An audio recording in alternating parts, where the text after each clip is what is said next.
주식 참교육을 해보려고 합니다. 좋은 주식을 알려주는 것들도 필요하지만 산업의 구조적인 문제들을 파악하고 투자 힌트를 찾아내는 방법도 누군가는 알려줘야 될 거 아닙니까? 뭐 지금 삼성전자 사세요, SK하이닉스 사세요, 그런 컨텐츠들 외에도 좀 양질의 컨텐츠를 알려드려야 되지 않을까. 왜냐하면 주식 초보자분들이 많더라고요. 너무 쏠려있는 상태, 주식을 보고 해석하는 방법들을 알려드리려고 합니다. 큰 이슈 하나는 JTBC가 206억 규모의 채무 불이행을 했다라는 뉴스인데, 일반적인 기업들이 다 그럴 수 있어요. 채무 불이행하고 다시 살아나는 경우도 많아요. 그런데 방송국이라는 점에서 생각을 해봐야 됩니다. 206억이 없어서 돈을 갚지 못한다는 신호가 됐잖아요. 회사 입장에서는 이 뉴스가 나올 걸 뻔히 아는데도 돈을 못 줬다는 얘기입니다. 자금 사정이 매우 안 좋다라는 거죠. 채권의 좀 성격을 볼 필요가 있어요. 땡땡차, 땡땡차 이런 식으로 불리는 SPC 특수 목적으로 만들어진 유동화 증권입니다.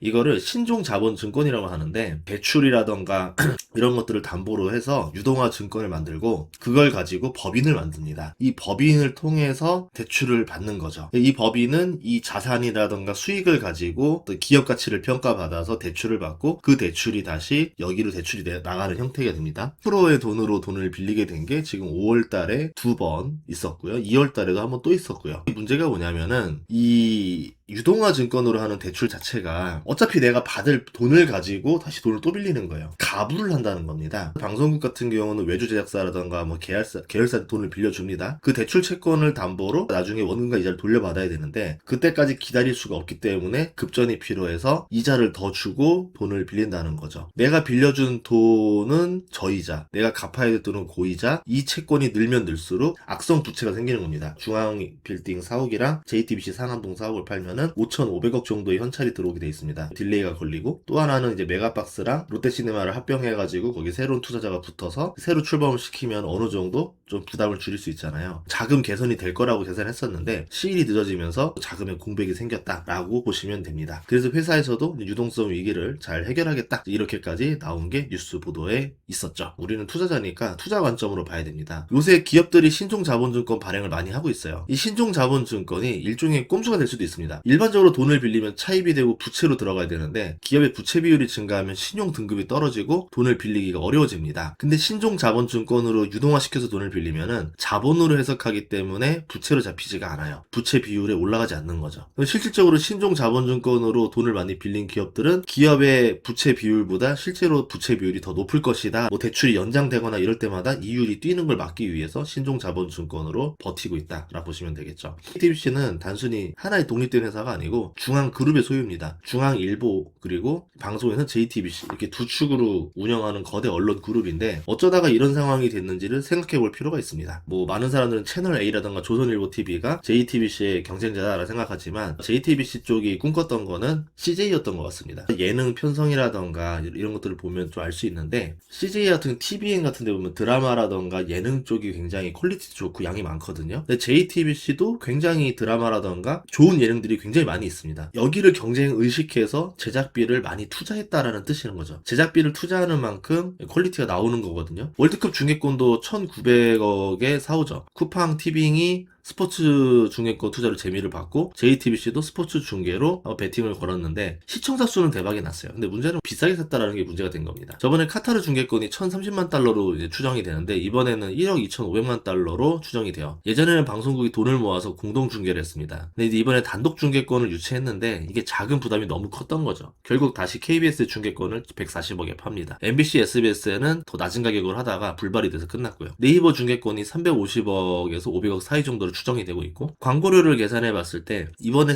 경기 3개를 합치면 200억 정도 될 것 같고, 뭐 토너먼트로 올라가면 100억 정도라 봤을 때 우승까지 가야 5번 더 할 수 있거든요. 그렇게 되면은 700억 정도의 광고 수익이 들어오지 않을까 라고 계산을 합니다. 그러니까 우승을 해도 적자가 된다는 거죠. 그러면 애초에 계획은 뭐냐면, 이 1900억 중계권을 사와서 방송 3사한테 좀 비싸게 팔고 네이버에서도 팔고 라고 해가지고 여기서 나오는 수익을 다가 광고료 하면은 얼추 본전을 칠 수 있겠다 계산을 했는데, 이게 만큼 안 나왔던 거죠. 그러면서 여기서 적자를 좀 보게 됩니다. JTBC의 운명을 가를 거에는 영향을 주는 요소는 아니다. 이런데 투자 안 하면 되는 거 아닙니까? 라고 생각해보는 게 1번일 수가 있는데, 방송국이라는 게 JTBC만의 문제일까? 아니라는 거죠. 지금 다 어려워요. 구조적인 문제가 발생한 겁니다. 누군가가 등장해서 여기서 광고 수익을 빨아들이는 애가 있기 때문에 다른 쪽에서 기존에 있었던 광고주를 받았던 곳들이 어려워지는 곳이 있다는 거죠. 그러면 경쟁사에 투자하는 방법이 있을 거고, 두 번째는 어려워지다가 다시 부활하는 구조가 나오지 않을까? 턴어라운드가 나오지 않을까? 그러면 가장 어려운 그 터널의 끝에서 투자해서 살아날 때 수익을 크게 얻는 방법을 써볼까? 이게 구조적인 문제라고 하면은 상황이 좀 심각해집니다. 신문, 방송, 콘텐츠 제작, 영화관 이걸 다 가지고 있잖아요. 근데 이게 모두 구조적인 타격을 받고 있습니다. 그러면 여기서 부활할 수 있는 방법이 있는 걸 찾아봐야 되겠죠. 역발상을 해결해 보자면은 콘텐츠리 중앙 상장돼 있는 거 주식을 사는 방법이 있을 거고, 경쟁사인 CJ, CGV도 상황이 비슷하다면은 그 주식을 사는 방법이 있을 거고,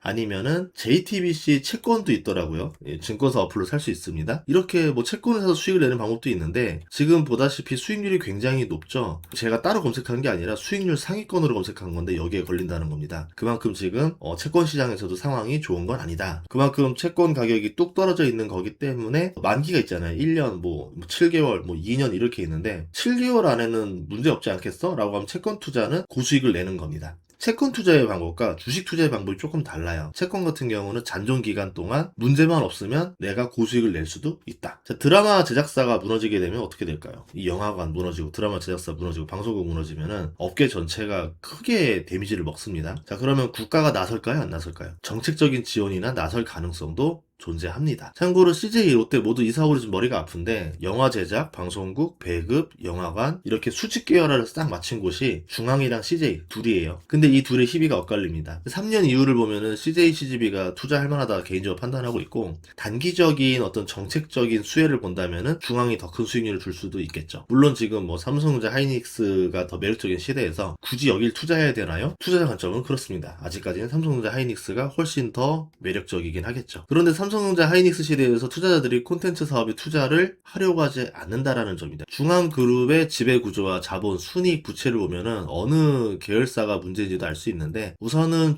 중앙홀딩스는 자본 총계 329억에 순이익 마이너스 286억입니다. 이 속도로는 1년밖에 못 버티고요. 작년에 600억 정도 유상증자를 해서 숨통이 트여놓은 상태다. 모회사의 지원을 기대할 수 있는 건 아니다라고 볼 수 있습니다. 중앙 일본은 건재한데요.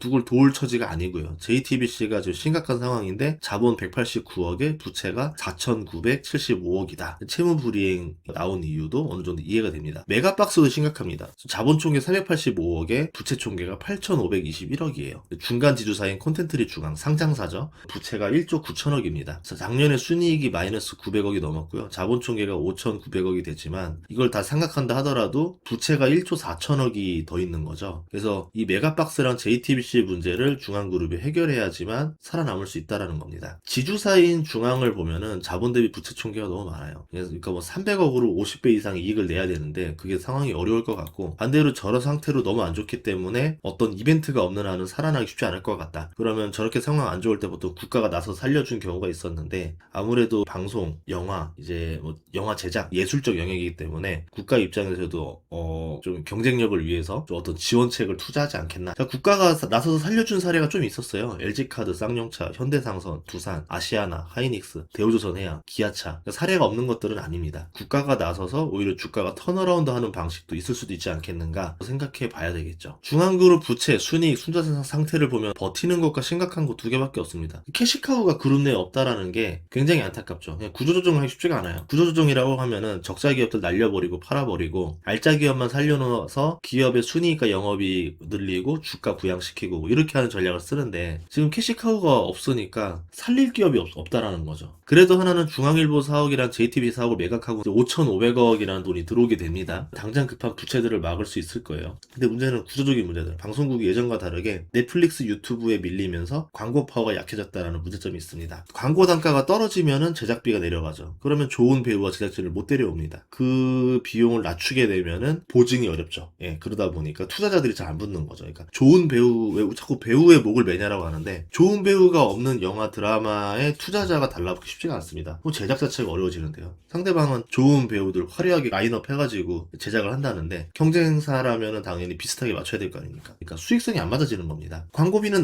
점점 낮아지고 적자가 심각해지고 있고요. 그리고 넷플릭스가 코로나 전후로 제작비를 엄청 후하게 줬었어요. 그래가지고 배우 개런티라던가 제작비가 많이 폭등했습니다. 방송국은 감당 못하는 거죠. 그리고 사람들은 넷플릭스로 하고 싶죠. 왜냐면 국내에서 상영되는 것보다 넷플릭스에서 흥행하면은 글로벌 배우라던가 될 수 있다 보니까 이거에 대한 기대감이 있는 거죠. 자, 그러다 보니까 제작을 완료한 드라마도 광고비가 안 맞아서 상영이 어려워지고, 창고에 썩는 드라마가 그때 몇 년 전에 30편 이상 쌓였던 적이 있었거든요. 제작 편수를 줄이는 방법밖에 없는 거죠. 적자가 너무 심하다 보니까 월화, 수목, 금토 이렇게 했던 것들을 금토만 하게 됩니다. 그럼 그 자리를 누가 메우냐? 예능이 메웁니다. 예능은 상대적으로 제작 단가가 좀 낮아요. 그리고 PPL 등 광고를 넣을 공간이 좀 생깁니다. 과거에는 MC 비중이 컸었던 토크쇼가 많았었는데, 지금은 S급 MC가 없어도 되는 스포츠 예능이 인기를 끌게 된 이유도 제작비 때문에 이렇게 환경이 바뀌고 있는 거죠. 두 번째 이유는 메가박스인데요. 이 어려운 와중에도 지금 이 중간 지주사라던가 이런 곳들이 메가박스의 지속적인 금전 대여를 해주고 있습니다. 메가박스가 살아나서 이제 이익을 내고 그 이익으로 부채를 갖고 모의사에 지원을 해줄지는 알 수 없다는 거죠. 만약에 구조적인 문제라는 거는 메가박스가 망하는 속도만 늦추고 있다는 겁니다. 지금 이율이 8.7%더라고요. 최근에 돈 빌려준 걸 보니까 채권 시장에서 상황이 너무 안 좋기 때문에 고이자를 줘야 되는 거 아닌가라 볼 수 있고, 영화관은 아무래도 넷플릭스의 직접적인 타격을 받았죠. 영화관에 뭐 볼만한 영화관들이 많이 줄었는데, 국내 영화뿐만 아니라 해외 영화도 마찬가지예요. 해외 영화도 이 개런티나 이 출연료가 너무 올라가다 보니까 감당을 못하는 거죠. 지금 뭐 소비자는 더 합니다. 경기는 안 좋은데 영화 티켓이라던가 음료, 팝콘을 먹으려면 보통 데이트할 때 5만원 가까이 나옵니다. 어차피 영화 한번 보면 밥 먹고 커피 먹고 하면은 얼추 10만원인데, 10만원이면 둘이서 데이트할 때 여행이라던가 근교로 드라이브도 갈 수 있는 돈이 되거든요. 그러니까 이제 10만원이라는 게임에서는 영화관은 그래도 저렴하고 가성비 있는 데이트였다면은, 이제는 이 비용이 다른 곳과 경쟁을 해야 되는 겁니다. 만약에 영화값이 더 올라가면 어떻게 될까요? 프리미엄 영화다라고 하면은 뭐 한 30만원 간다 칩시다. 그러면 일본 여행 갈 수도 있을 거예요. 또 다른 거 하나는 개인화인데, 집에서 편하게 배달 음식 시키고 떠들고 스마트폰 보고 멈췄다가 누웠다가 볼 수 있는 넷플릭스와 다르게 영화관은 비좁고 활동 제약이 많아요.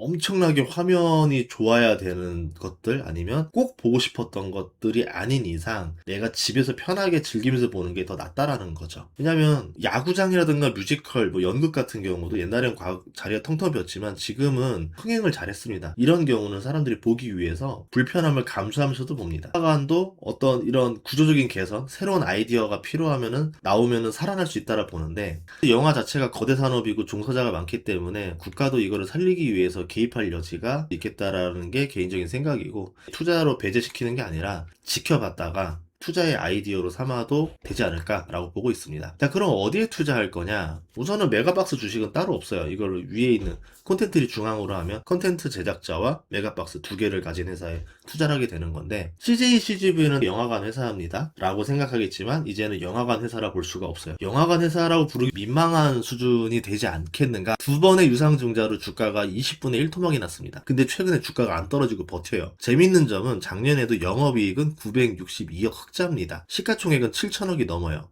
이게 뭔 일이지? 보는 거죠. 2년 뒤에는 순이익도 282억 흑자로 예상되고 있습니다. 3조가 넘는 부채를 가지고 있는데 어떻게 올해 영업활동 현금 흐름이 2,464억으로 예상이 되고 있다는 거죠. 돈을 엄청나게 벌고 있다는 거예요. 영화관이 모두 망하는데 어떻게 CJ는 혼자서 이렇게 돈을 잘 버냐? 1조 유상증자를 하던 시절에 CJ로부터 올리브 네트워크를 현물로 이제 출자를 받습니다. CJ그룹의 IT 서버 총괄하는 회사인데, 요새는 이 AI 담당을 이런 IT 서비스사가 맡고 있거든요. AI 기업이 여기라는 거죠. 그때 유상증자를 줄 때는 AI 때문에 준 게 아니라 회사의 적자, 부채 이자를 감당하라고 캐시카우 하나를 던져준 겁니다. 당시에는 현금을 줘야지 왜 기업 주냐 이렇게 말이 많았는데, 돈으로 줬으면 구조적인 해결 못할 거를 기업을 줘서 해결을 했습니다. 작년에 영화관으로 영업이익이 얼마나 나왔냐면요, 115억밖에 안 나왔어요. 어쨌든 흑자는 흑자였습니다. 올리브 네트워크는 844억을 벌어줬어요. 재작년 대비 매출이 2배가 뛰고요, 영업이익도 2배 이상 띱니다. 자, 이 속도라면은 CJ, CGV 가치를 상당 부분 희석시키고 실제 사업은 IT 서비스랑 AI로 변신하게 될 겁니다. 실제로 이번에 AI 데이터 센터도 이제 한다라는 뉴스도 나왔죠. 그러니까 AI 쪽 데이터 센터 쪽 좀 주가들이 이제 관심 받고 있는데 거기에 오히려 CJ, CGV가 들어갈 수도 있다라는 겁니다. 이렇게 되면은 기업명도 CJ, CGV가 아니라 다른 이름으로 바뀌게 되지 않을까? 그러면 그때부터 투자자들이 이 기업의 가치를 알게 되겠죠. AI 주력의 고성장 캐시카우를 가진 회사가 되는 겁니다. 지분 100%를 가진 계열사의 영업이익이 844억인데 기업의 시총이 7천억밖에 안 된다. 그런데 이 영업이익 불어나는 속도가 굉장히 빠르다. 제가 개인적으로 PER 한번 계산해 보니까는 기업 가치가 상당히 높습니다. 자, 문제는 올리브 네트워크스 수익 대부분을 CJ, CGV 부채를 막기 위해 배당으로 올리고 있다는 게 디스카운트 요소가 되겠죠. 그만큼 CGV도 상황이 좋은 건 아니다라는 거예요. 작년에 이자 발생 부채만 보니까 2조 5,590억이더라고요. 영화관 자체가 구조적인 어려움이 있다. 근데 이 영화관을 없앨 수는 없는 거다. 왜냐하면 국가적으로도 이 예술이나 이쪽을 어느 정도 유지를 해줘야 되기 때문에. 그래서 국내 메가박스 CGV, 롯데시네마 모두 고통을 받고 있지만 국가 지원이라는 카드도 가능할 수도 있다. 실제로 문체부가 영화 관람 6,000원 할인권을 225만 장을 배포했었습니다. CGV는 최근 화장품 유통사업 진출도 모색 중이에요. 아무래도 올리브영이 있다 보니까 이런 아이디어를 내본 것 같아요. 메가박스랑 롯데시네마는 합병 추진을 한번 시도했었습니다. 그 투자자와 이슈를 좀 중지가 돼 있는데 이렇게 합병하고 비용 절감을 하면 어느 정도 수익성 개선도 시도해 볼 수가 있겠죠. 그만큼 절박하다라는 거죠. 그리고 많이 노력을 하고 있는데 뭔가 이거 딱 나오는 어떤 요소들이 없다 보니까 지금 투자자들이 반응을 하지 못하고 있다, 이렇게 보시면 될 것 같고요. 실제로 문체부는 영화 관람 6,000원 할인권을 225만 장 배포를 했었습니다. 그리고 CGV는 최근 화장품 유통사업 진출도 모색하고 있고, 그러니까 지금 살아나기 위해서 영화관들이 몸부림을 치고 있다. 그래서 어느 정도 이 결실을 맺어지고 구조조정이 이뤄지고 나면 보통 일반적으로 이 적자가 줄거나 흑자로 전환되는 경우가 많으니까 그렇게 되면은 이제 기업의 본연 가치를 더 받을 수가 있겠죠. 이런 식으로 투자의 아이디어를 생각해 볼 수도 있으니까 역발상 투자라는 게 있는데 제가 즐기는 방법 중에 하나고, 소외된 업종, 어려운 업종이지만 혹시 그 안에서 어떤 새로운 가치, 살아날 수 있는 것들이 있지 않는가를 보는 겁니다. 그리고 이걸 잘 활용하면은 이 기업이 다시 살아나게 되는데, 뭐 시기의 문제, 뭐 기술의 트렌드, 아니면 뭐 시대의 흐름, 국가적인 정책, 이런 것이 맞물리면서 버려졌던 업종이 갑자기 성장하는 경우도 많아요. 또는 뭐 병목 현상이 벌어지면서 기업의 주가가 오르기도 하고, 이런 것들이 지금 코스피 시장에 엄청 많았거든요. 그러니까 투자자라면 주도주를 투자하는 것도 맞는데 일부는 이렇게 소외된 업종에서 잘 발굴하는 것도 좋은 결과가 있지 않을까 생각합니다. 다음 시간에도 좋은 정보로 찾아뵙겠습니다. 구독과 좋아요, 알림 설정 부탁드릴게요. 고맙습니다.